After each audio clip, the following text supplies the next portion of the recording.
안녕하세요. 장호경제교실입니다. 오늘은 공시를 보면 가끔 뜨는 파생상품 거래 손실 발생, 이 내용은 무엇인가에 대해서 한번 살펴보도록 하겠습니다. 최근 공시를 보니까 카나리아 바이오라는 회사가 공시를 발표했는데요. 파생상품 평가 손실이 많이 발생했다, 이겁니다. 손실 발생액을 보니까 140억 원, 그러니까 자기 자본이 823억인데 무려 17%에 해당하는 파생상품 평가 손실이 발생을 했습니다. 야, 대단한 손실이죠, 그죠? 그래서 흔히들 우리가 이 내용을 잘 모르는 분들은 이분들이 선물 옵션을 해서 손해를 보았나 이렇게 생각할 수가 있습니다.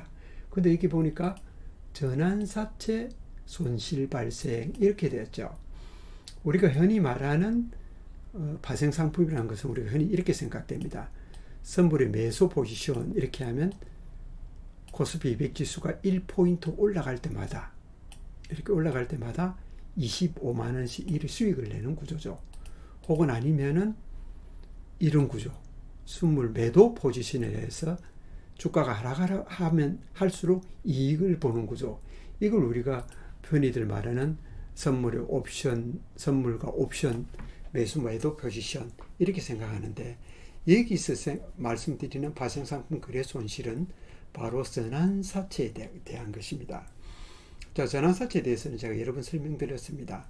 어떤 기업이 자금을 모집할 때 채권을 발행합니다. 채권을 발행할 때 그냥 채권을 발행해서 3년 만기에 원금 플러스 3% 이자를 준다, 이러면 매력이 없으니까 이자는 조금 덜 주는 대신 여기 옵션을 붙여가지고 이 채권을 주식으로 전환할 수 있는 권리를 부여한다, 이런 뜻이 되겠죠.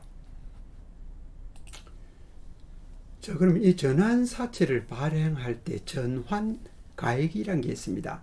전환사채를 발행하고 1년 후에는 어떤 기준 주가를 정해서 그 이 주식보다도 좀 더 높은 가격이 있다 그러면 채권을 가져갈 필요 없이 주식으로 바로 전환해버리는 게 바로 전환사채의 특징이죠.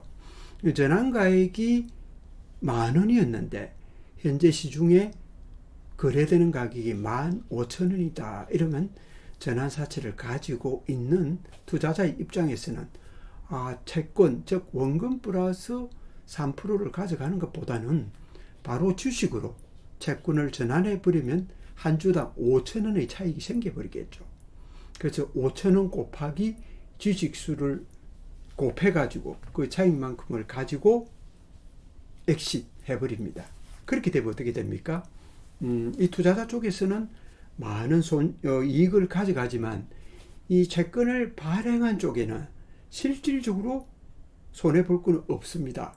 왜냐하면 채권이 주식으로 전환이 되었기 때문에 부채에 대한 부담은 없어져 버리죠.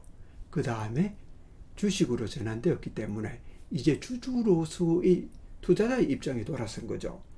그런데 거기 이제 전환되고 그만큼 이익을 가져가기 때문에 그만큼 손실만큼을 장부에 이렇게 잡아줍니다.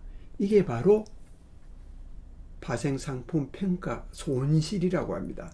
앞에 말씀드렸던 대표적인 파생상품의 선물과 옵션을 해가지고 손실이 난 것이 아니고 바로 전환사채를 발행했을 때 바로 전환가액과 현재 가격의 차이에서 빠져나간 만큼의 금액을 바로 파생상품 평가 손실이라고 칭합니다.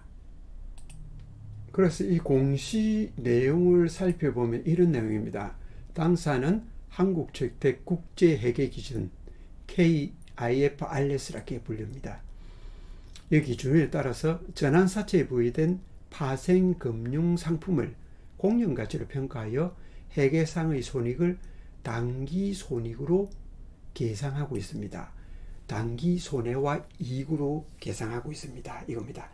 그래서 어떤 기업이 영업을 잘해가 영업이익을 남겼습니다. 영업이익을 남겼지만 영업이익이라는 게 어떻게 됩니까? 매출한 그 총금액에서 각종 원가와 그리고 판매 관리비, 뭐 여러 가지 종업원 임금 이런 걸 다 빼고 난 다음에 영업이익이 나오는 거죠.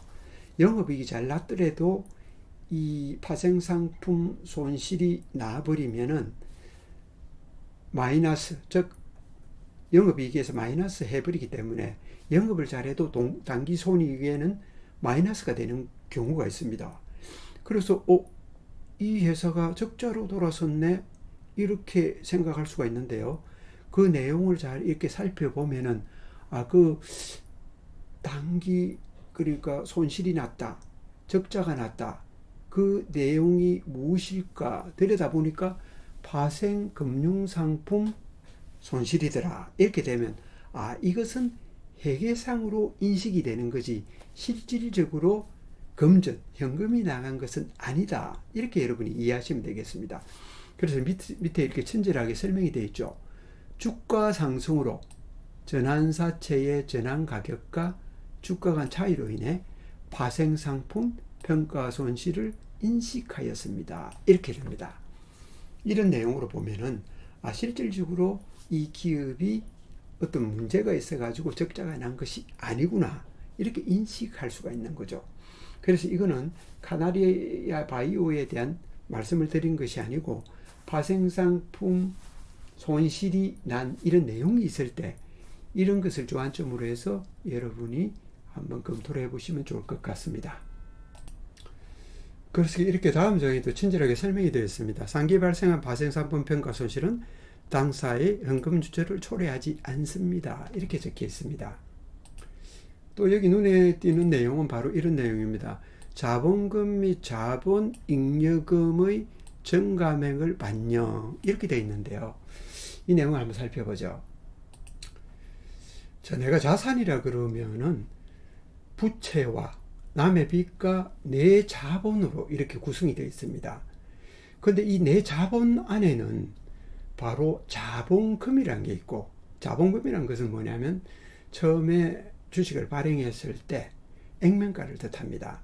액면가 곱하기 발행한 주식 수가 바로 자본금이라는 겁니다. 그런데 액면가가 5,000원인데 시장에 유통되는 가격이 7,000원이다 이러면 그 차이 2,000원이 자본잉여금 계정에 들어갑니다. 이것 말고도 가장 중요한 이익잉여금이라는 게 있죠. 이건 영업한 결과 다른 시설 투자를 다 하고 남은 돈을 이익잉여금이다 이렇게 얘기를 합니다. 그래서 우리가 전환사채를 발행했을 때는 바로 부채가 됩니다. 부채가 되는데 전환사채가 바로 주식으로 전환이 되었을 때는 바로 어떻게 되냐 그러면 부채 이건 소멸돼 버리고 액면가 부분은 자본금으로 들어가고 액면가를 초과하는 부분은 자본잉여금으로 이렇게 들어갑니다. 자, 결론을 말씀드리면 이겁니다.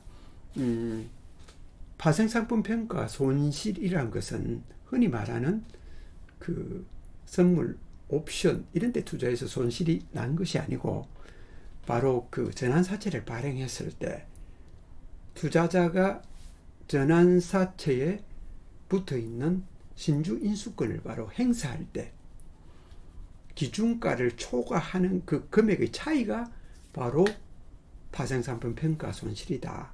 이렇게 인식을 하시면 될 것 같습니다. 그래서 전환사채를 주식으로 전환했을 때는 기업 입장에, 발행한 입장에서는 부채는 이제 없어져 버립니다. 없어져 버리고 바로 그 부채가 주식으로 전환돼 버리죠. 그죠? 전환돼 버리니까 누가 사가지고 가든지 이 시장 안에 그 주식이 떠들 거 아닙니까? 그죠? 그래서 주식의 액면가는 자본금으로 들어가고 그 초과한 금액은 바로 자본잉여금으로 이렇게 들어갑니다. 그래서 처음에는 손실이 파생상품 평가 손실이 잡히지만 또 분계란 게 해서 차변, 대변 이렇게 되는 거죠. 차변과 대변이 서로 맞아지는 이런 현상은 좀 복잡한 얘기가 되겠지만 아무튼 그 부채가 자본으로 바뀌는 것이 바로 전환사채다. 이렇게 생각하시면 될 것 같습니다. 장호의 경제교실 오늘은 파생상품 손실에 대해서 살펴보았습니다. 그래서 어느 특정 기업을 선정해서 그 기업에 대한 어떤 분석을 하는 것이 아니고 파생상품 손실에 대한 내용만 살펴본 동영상이라 보면 되겠습니다. 자, 장호의 경제교실 구독과 좋아요로 응원해 주십시오. 감사합니다.